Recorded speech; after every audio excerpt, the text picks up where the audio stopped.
L'armée américaine a abattu 4 drones iraniens et la réaction de l'Iran est fracassante. La guerre dans le Moyen-Orient prend une tournure inimaginable, mes amis. Prend une tournure inespérée. Alors, nous savons tous qu'entre les deux pays, il y a un cessez-le-feu actuellement.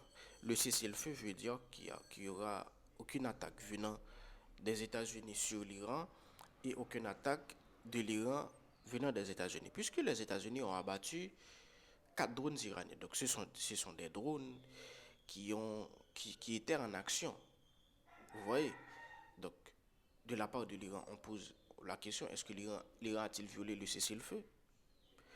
Et il faut dire aussi que les Iraniens promettent en représailles de mener, de viser une autre base américaine. Parce que les États-Unis ont mené aussi des attaques dans le sud de l'Iran. Donc la réponse de l'Iran, la réponse des gardiens de la révolution, c'est qu'ils vont attaquer une base américaine.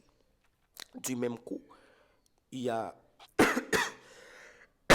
excusez-moi, toutes mes excuses, il y a le Koweït qui a fait savoir qu'il est en train de repousser des attaques de missiles, de drones ennemis.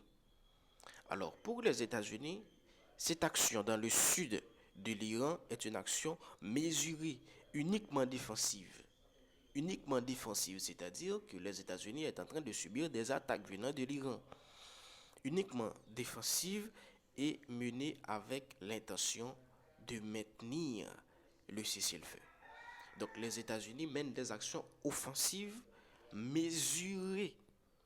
Donc dans ce cas, est-ce que ce sont les Iraniens qui ont violé le cessez-le-feu ou est-ce que ce sont les États-Unis? Puisque les États-Unis ont abattu 4 drones iraniens. Donc ces drones étaient en attaque. Ce sont des drones qui survolaient un espace qui ne devrait pas. Voilà.